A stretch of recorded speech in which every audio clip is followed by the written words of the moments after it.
Bine v-am găsit, bine v-am regăsit, dragilor din Zodia Capricorn, oriunde v-ați afla. Bine ați venit tuturor pe canalul meu, Tarot Flor de Loto. Eu sunt Nina, pentru cei care nu mă cunosc, și ca de obicei mă bucur să v-am alătur atât pe dragii mei abonați, cum de asemenea și pe toți cei care sunteți poate pentru prima oară aici pe canal. Azi voi face lectura generală pentru luna iulie a acestui an, așa că toți cei care aveți Soarele, Luna, Venus, Ascendentul sau oricare alt aspect astral, dar important pentru voi din harta voastră natală și care are legătură cu Zodia Capricorn, atunci această lectură este de asemenea și pentru voi. Desigur, dragilor, nu uitați un lucru, deciziile și alegerile voastre vă construiesc viitorul. Fiind o lectură generală, vă rog din suflet să luați decât ceea ce rezonează cu voi, iar restul lăsați-le să zboare în univers, pentru că sigur sunt pentru alte energii care într-o mai mică sau mai mare măsură au o legătură cu Zodia Capricorn. Și așa cum bine v-ați obișnuit, cei care mă urmăriți de ceva vreme, știți că la lecturile lunare scot cât o carte din acest minunat oracol al frunzelor de ceai, o carte pentru fiecare săptămână a lunii, așa să vedem pe ansamblu cam cu ce vine luna iulie. Și începem prima săptămână, avem Lăcusta, se pare că, uite că mi-a sărit și cartea din mână, apare, chiar din prima săptămână a lunii iulie, apare o situație care îți cere să fii cât mai echilibrat și să, să te ocupi cât mai atent de această situație în mod special. Cea de-a doua săptămână pentru voi vine cu mărul. Ai o tentație care te va testa. Se va întâmpla ceva care îți va pune inteligența la bătaie și va trebui să-ți folosești istețimea. Și în primul rând, cred că e cel mai important să fii destul de prevăzător. O tentație care va fi ca un test pentru voi. Cea de-a treia săptămână vine cu acest căluț de mare. Se pare că această tentație, posibil sau nu, să aibă legătură cu anumite chestiuni familiare. Da? Așa că și în a treia săptămână din iulie, aceste ceva situații familiare care să-ți trezească atenția sau să fie importante pentru voi. De asemenea, cea de-a patra săptămână vine cu un sfat din partea unui prieten. Un prieten care vă dă un sfat și care este important pentru voi. Haideți să vedem cu ce energie începeți luna iulie. Care este energia, dragilor, din Capricorn în această lună iulie? Energia, dragilor, din Capricorn.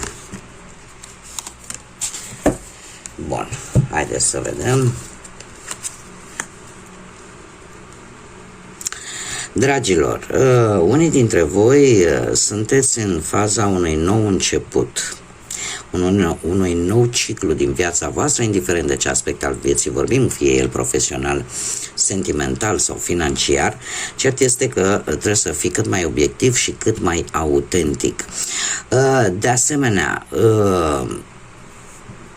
eu aș spune că da, se cere, pentru că există tentația, mare atenție, există tentația un pic să ieși din realitate, ceea ce nu prea e cazul, cel puțin nu în acest început de iulie. Unii dintre voi poate ați experimentat anumite întârzieri, anumite frustrări, ați fost un pic așa mai impulsivi în anumite situații, dar nu vă pierdeți obiectivitatea, da? Pentru că sunteți la începutul unui nou capitol. Mergem mai departe, haideți să vedem ce ne spune și tarotul. Ce vine pentru dragii mei din Capricorn? Un mesaj aleatoriu, un paș de bâte. Dragilor, așteptați-vă la o veste. O veste care aduce o schimbare importantă în viața voastră. Posibil chiar poate un rezultat favorabil pentru voi. Haideți să vedem. Viața profesională. a venit cu ceva timp în urmă. Erați pe punctul de a încheia ori un contract, ori să rezolvați o problemă la nivel de muncă, de profesie, dar din păcate exact când ziceați acum se termină, a mai apărut ceva care v-a dat un pic peste cap. Încă o dată apare acest paș de bâte care a sărit efectiv din cărți. Deci pe plan profesional vine o veste, dragilor, o veste care în luna lui iulie vă va pune un pic pe jar. De ce? Pentru că o să vină cu niște opțiuni foarte dificil de ales.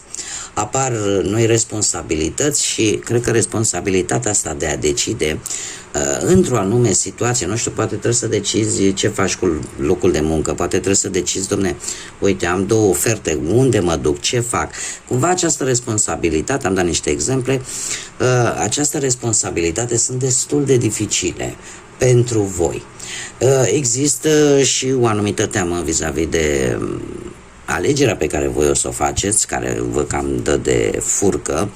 De ce? Pentru că vă e un pic teamă și de consecințe, nu? Că în momentul în care alegi un lucru, îți asumi și alegerea respectivă, pentru că așa este firesc.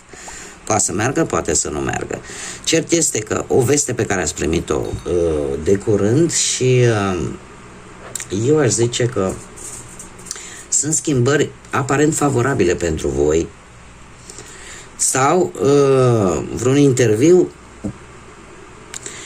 dar vă cam pune în așteptare. Sunteți, luna lui iulie va fi o lună, din punctul ăsta de vedere, al muncii cu un pic de blocaj, în care voi veți sta și veți aștepta un răspuns.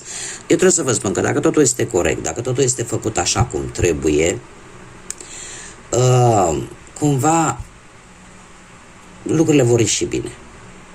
Lucrurile vor ieși bine.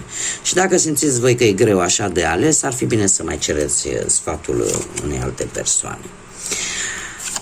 Mergem mai departe, pe plan financiar. Pe plan financiar, dragilor,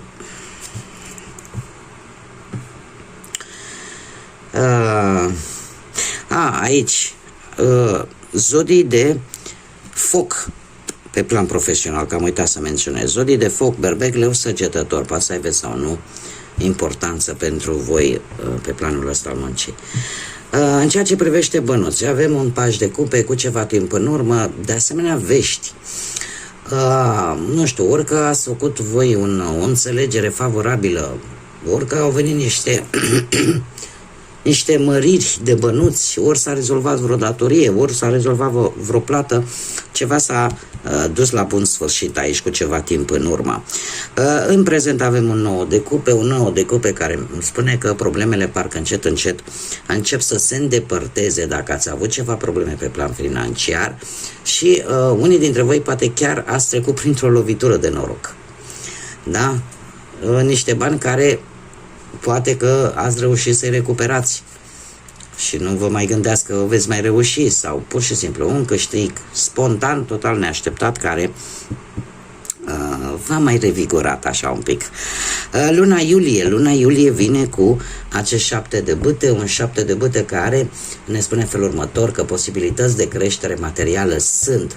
Trebuie să gândiți pe termen lung, posibil să aveți parte de niște bonusuri, oricum, indiferent de ce surprize pot apărea pe plan financiar, cumva le veți face față, așa că nu se întrevăd mari probleme pe partea asta a banilor. Pe partea sentimentală, cei care sunteți într-o pereche, dragilor, voi ați traversat o perioadă destul de neagră, o perioadă destul de complicată, plină de stres, plină de anxietate, plină de temeri, poate de nopți nedormite, preocupări, poate în relația voastră simțeați că ceva parcă e ascuns, ceva pe care nu-l vedeați, dar cumva îl intuiați. Nu trebuie probabil cumva, nu știu dacă are legătură sau nu, acest rege de bâte, zodii de foc, berbec, leu, săgetător, care în acest moment aș zice că este cineva, ori voi sunteți în faza în care v-ați dat seama, domne, nu trebuie să-mi fie frică, vreți să gândiți către viitor, pe termen lung, și încercați cumva să vedeți dacă cumva traversați voi o perioadă grea acum în relația voastră și după ce se va rezolva problema, cumva lucrurile pot merge înainte. Dar trebuie să vă spun că trebuie să faceți lucruri împreună. E adevărat că în acest moment traversați o perioadă destul de stabilă, destul de liniștită, dar vine cu acest compromis, și anume de a se lucra la relație în doi, nu decât unul singur. Luna, și aici este foarte interesant, luna iulie vine cu încheieri de capitole în viața voastră și aici am două variante. Ori o călătorie foarte departe, aduce cumva, schimbă cumva atmosfera în relația voastră, ori ceva se anunță, ceva care încheie un anumit capitol din relația voastră. Poate chiar venirea pe lumea unui copil. Da? Se termină o etapă și începe alta, aceea de viitor părinți. Nu? Sau poate pentru cei care poate chiar au ajuns în această perioadă, sunt proaspăți părinți. Da? E o nouă etapă în viața voastră care schimbă total paradigma și schimbă total toată situația. Dacă nu, și aici depinde să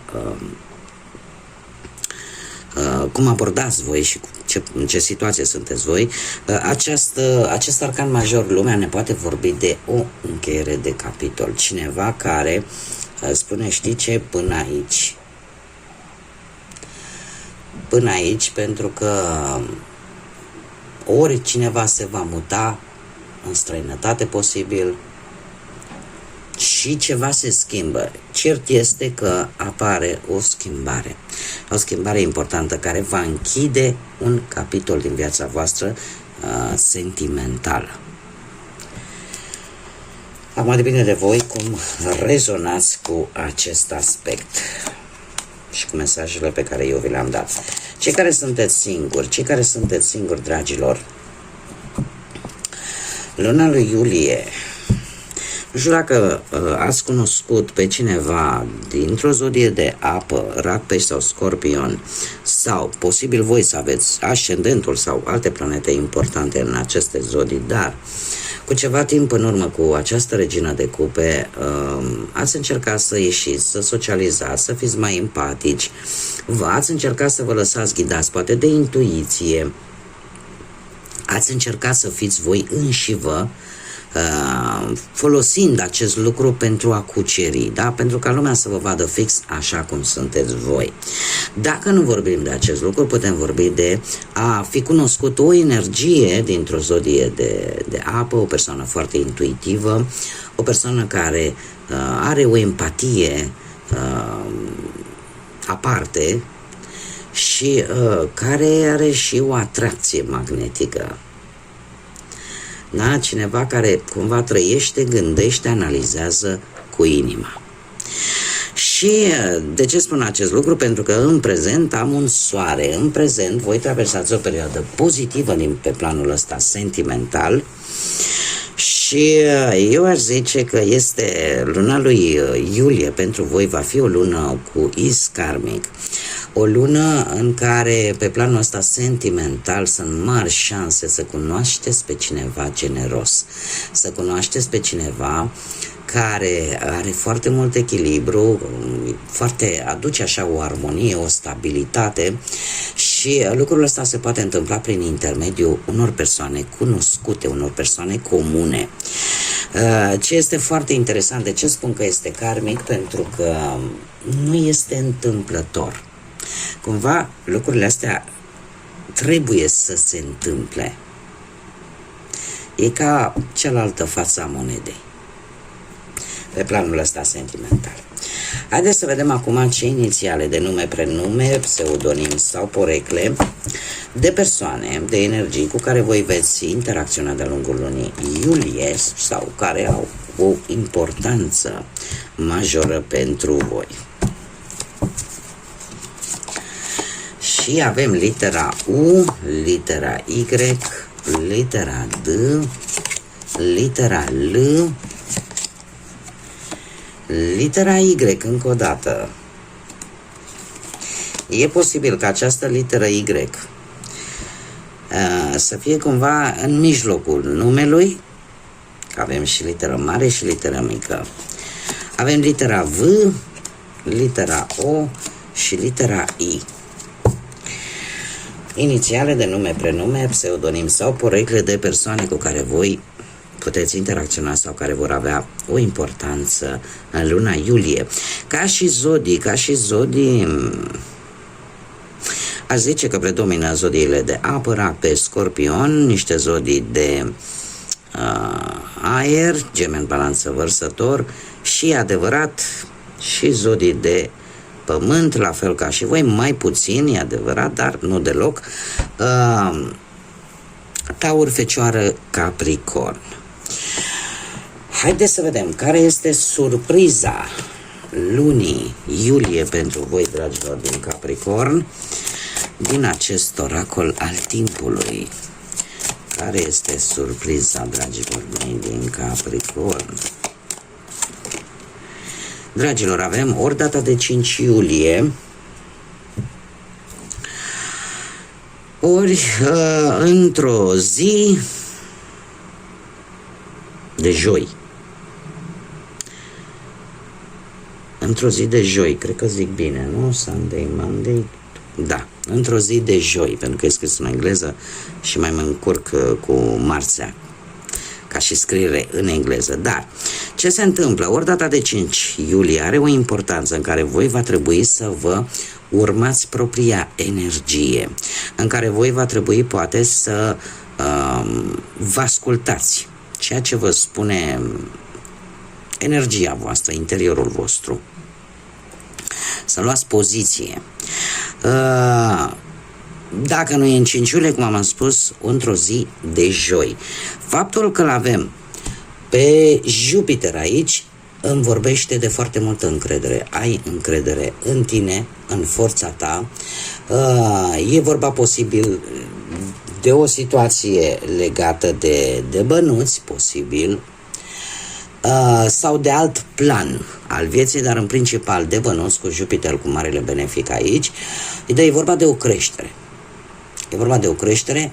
Pentru unii poate să fie legat de niște studii, de niște călătorii.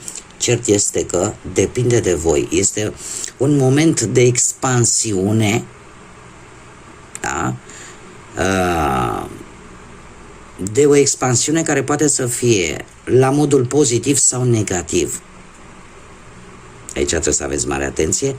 Tocmai de aceea vine și cu acest mesaj: urmează-ți propria ta energie pentru a transforma această ocazie, această șansă într-o expansiune pozitivă pentru voi.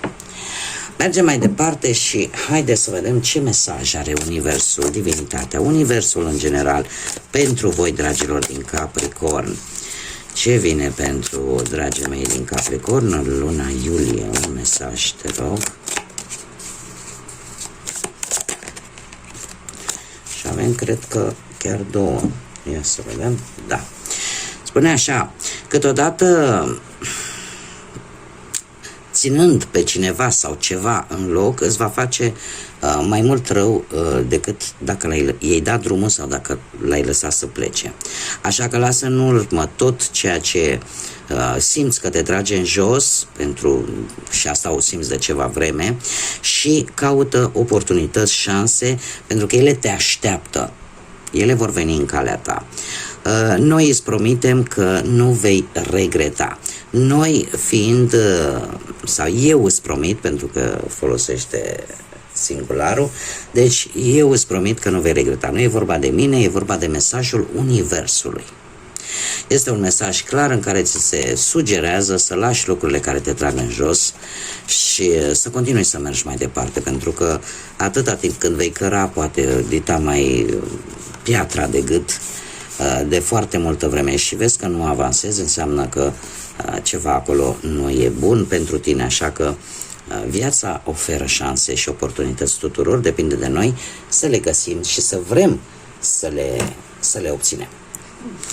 Și încă un mesaj care ne spune așa: doar pentru că câteodată nu se întâmplă lucrurile fix așa sau când vrei tu, sau așa cum vrei tu, dar în general nu se întâmplă atunci când vrei tu, asta nu înseamnă că nu se vor întâmpla niciodată. Timpul divin este ca un joc, ai răbdare și ai încredere în acest proces. Este simplu, nu e nimic de comentat aici. Este foarte clar mesajul. Cam atât am avut pentru voi, dragilor, pentru luna iulie. Vă mulțumesc din suflet pentru atenție, pentru like-uri, distribuiri, comentarii, pentru faptul că sunteți aici lângă mine de fiecare dată la fiecare lectură. Bun venit tuturor celor care s-au abonat recent și au mărit această comunitate frumoasă a florilor de lotus. Iar până data viitoare, când ne vom reîntâlni, eu vă doresc ca iulie să vină cu cât mai multe vești bune, cu cât mai multă energie pozitivă, să vă aducă liniște în suflete și în gânduri. Așa că până la o următoare lectură, numai bine și să fiți iubiți, dragilor!